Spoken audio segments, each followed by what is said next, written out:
One of the most important books on advertising is The Long and Short of It. In this video, I'm going to share their most important findings, a framework that will help your clients structure their marketing plan and help you write clearer briefs.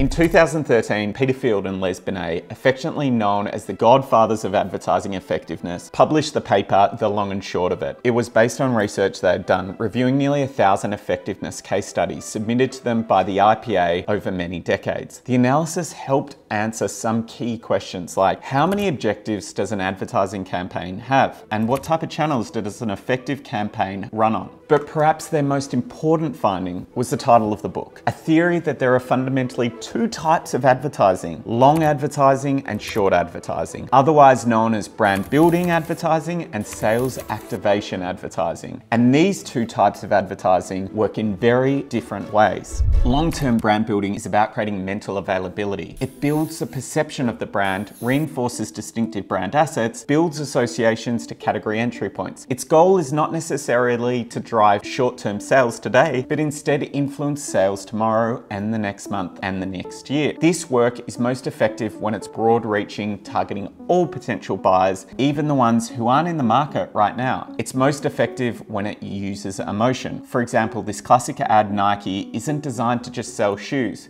It reminds us of the greatness you can achieve and builds on their brand platform of just do it.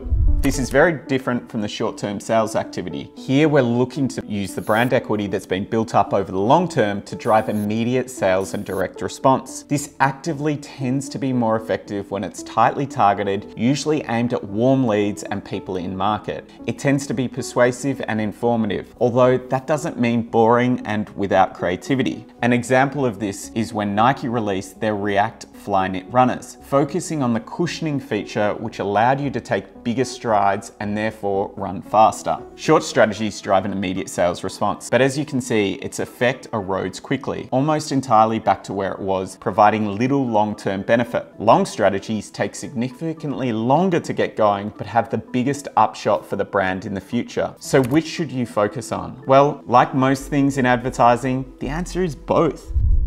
Based on their research, Field and Binet identified a rule of thumb for how you balance your advertising investment, identifying the famous 60-40 rule. 60% of your investment into long-term brand building and 40% into sales activation. Of course, it's just a guideline, and in their subsequent work, Field and Binet provide further guidance on how this ratio might vary depending on factors such as maturity of the brand and the category you play in. Nearly a decade later, the long and short of it remains a powerful piece of research to not only steer clients in encouraging them to invest enough in brand building, but to help you write a brief knowing what works and what doesn't. Thanks to Strategy Finishing School member Zach Martin for help in creating this video.